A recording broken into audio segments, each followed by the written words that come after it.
welcome back to Straight from the Drafts. This is the final part 3 of this mini-series around showing up online as the expert you are. So a very quick recap on parts 1 and 2, and if you've not listened to these in full, then definitely go back and listen to those.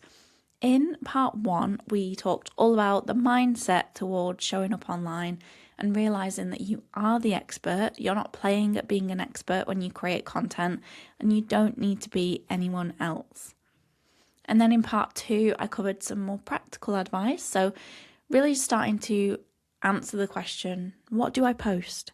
So thinking about where you're posting, why you're posting, and then what to talk about in your content based on that why. And as promised in today's part 3, we are getting into more detail on how to communicate all of that in an engaging way so that you have more fun creating it and your audience are also more engaged when they see that content on their feed. So first off, let's talk through some quick tips that we can thread into literally every single piece of content that you create. So think about the kind of content that you enjoy seeing on your feed, first of all. What do you like about it? My best guess is that there's something in it for you. Whether it's entertaining or you're looking at it and immediately you think of a friend or recognize yourself in that content, or maybe it's just a really interesting story that you're invested in and you actually find yourself sitting watching a video that's over a minute long, which is kind of unheard of these days. There will be something about it that hooks you in, and it's probably because it's a topic that's relevant to you, or the person on the other side of the screen is relatable in some way, or maybe aspirational in some way. So that's what we want to do with your content. Yes, it's all about you as the expert, but we are talking about social media. So there is someone else on the other end of that content. And if we're doing it right, that other person is a potential client. So what will engage your potential client? What will make them feel seen? It can be as simple as answering the questions that they have. Taking it back to the previous episode, if people come to you with questions before booking usually, then you want to answer those clearly in your content. If you're location-based, you could take a video showing them around the space, what to expect when they arrive, not just written instructions, but actually immersing them in your world through video. Like you've made a video tour just for them, so they can picture themselves in your salon, in your studio. And what will engage them is using their language and speaking directly to them. Someone at a networking event once said to me, and I might have already shared this story on the podcast, so forgive me if I am repeating myself, but someone at a networking event said to me fairly recently, I love speaking to my clients one-to-one. I just wish social media was like that. I hate speaking to so many people at once. And I said to them, well, social media is one-to-one. If you think about it, there's only one person on the other side of the screen looking at that piece of content in that moment. Just as there's one person, there's one of you listening to this episode right now. So speak to them. And the more you can speak to that one person, the greater the connection will be and the more engaged that person will feel.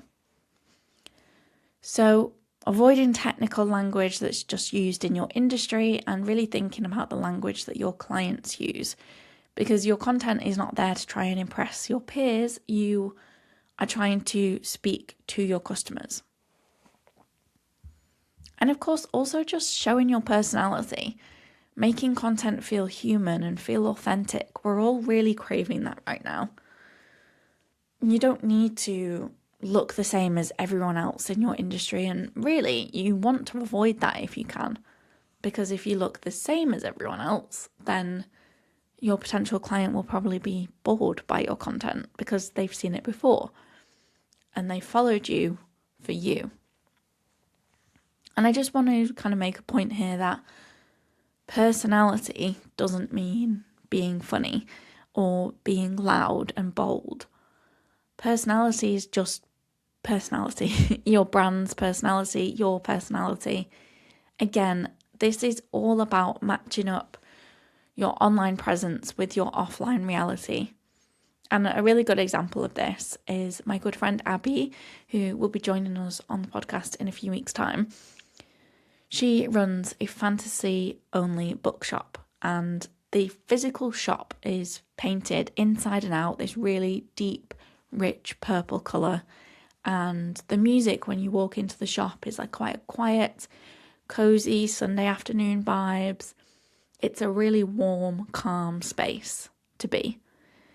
And their socials totally match that. Whether it's with the audios that they're choosing as the background music on content, or the lighting of their videos is quite cozy.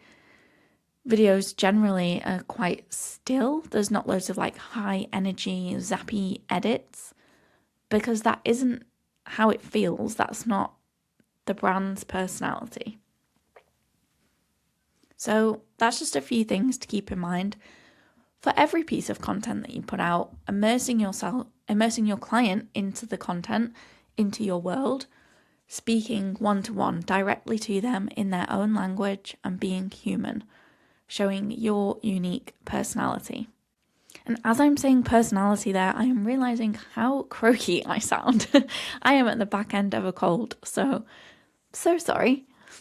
But these things will also really help your content feel less dull for you, not just your audience, because anything that you can do to make it feel less like you're just shouting into the void and ticking a box, and actually more intentional, and you're actually speaking to someone, you're making a video just for them, I think it's really going to help with your headspace when it comes to content creation.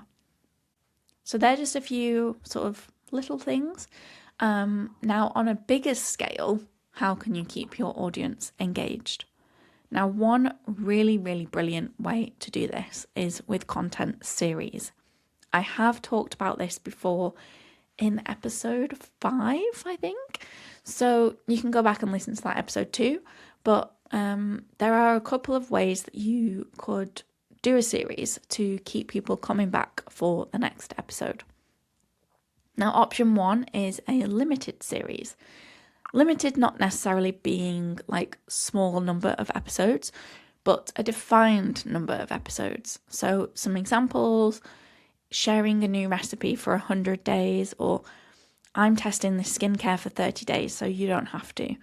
It's something that's time boxed. You're kind of setting the expectation from the off and hooking people in for that remainder of the series.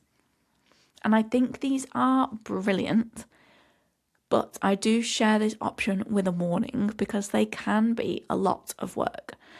And I really recommend, if you go for something like this, then you keep the concept super simple. And if you can, get ahead of yourself on filming so that you're not having to record every day for 30 days, 100 days, whatever it is that you're setting up as the series timeline. Because life happens, and I have seen so many people commit to these, especially around Christmas. People tend to do like Advent content series where it's like 24 days running up to Christmas, and you won't stick at it. You will end up feeling burnt out.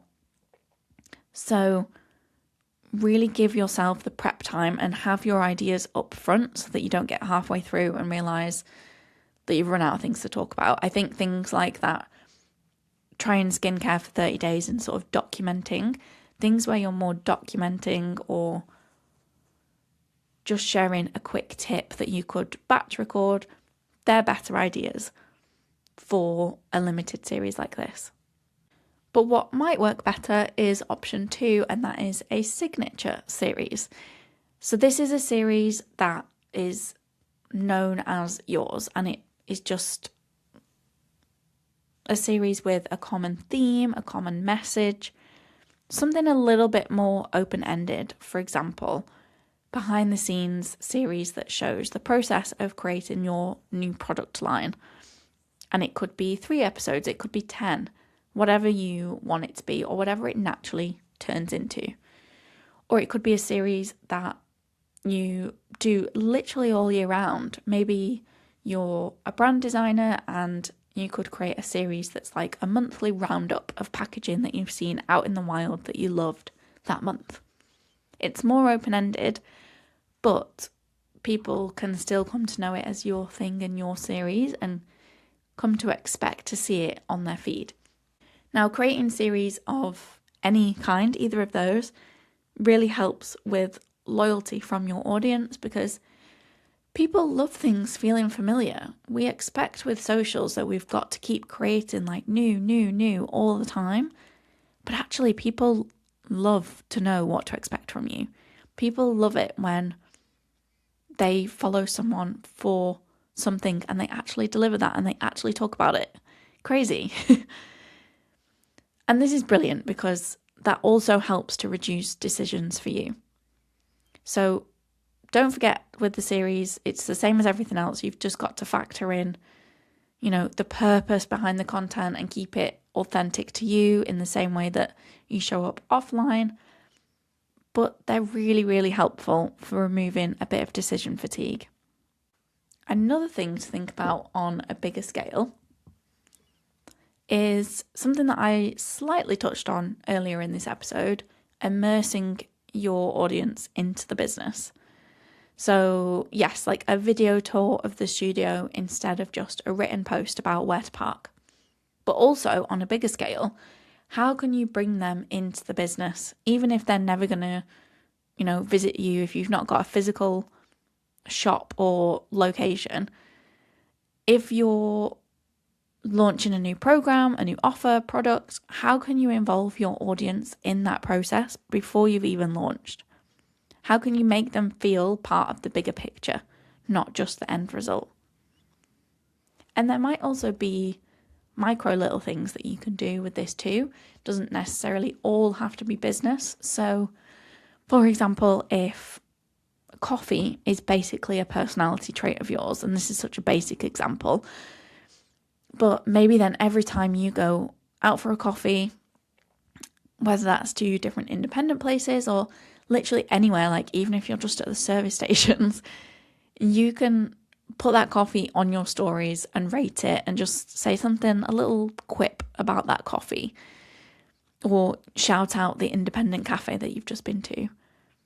And yes, of course, this episode and this little series is all about showing up as the expert online, and coffee might not necessarily be relevant to your work, but maybe that is something that you and your clients chat about. Maybe you've always got a coffee in your hand when clients come to see you or when you're on calls on Zoom. And it becomes like a silly little personality trait that they share, or at least they're part of that experience. It's part of what makes you you. And then next time someone goes for a snazzy coffee or a really shit coffee, they might DM you, or at the very least think of you, because you've immersed them into your world. And that is really, really powerful. And not everything has to be work. It just has to be intentional and real. Because being the expert you are offline also means being the person you are.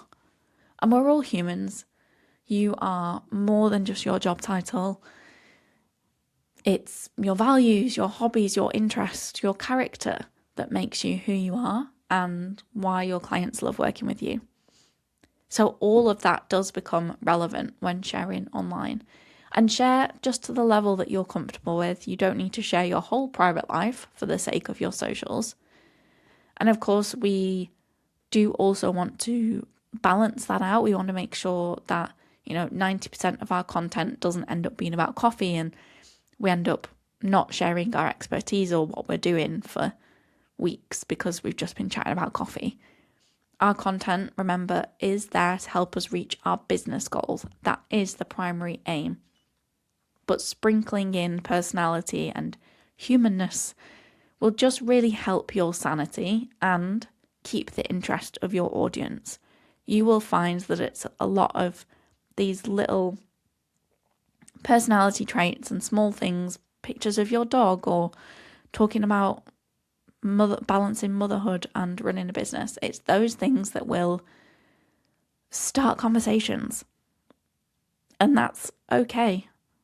That's how conversation starts, and that's how relationships build, because then when you then share about your service or your product, you've already started building that connection and building that trust. So in summary, these last 3 solo episodes have been all about you. And I really, really hope that they've given you plenty to think about, and more importantly, plenty to take action on, because you are absolutely more than capable of being you online, just as you do so brilliantly offline. And so today, to end today's quite brief episode, the quote that I'm going for is, "To shine your brightest light is to be who you truly are." Very cheesy one for today. So if you haven't listened to parts 1 and 2, then go and head over and listen to that. If you want to listen to more like content series chat, then you can find that in episode 5. I hope you have a gorgeous rest of your day, and I will be back with another gorgeous guest episode next week. Okay, bye.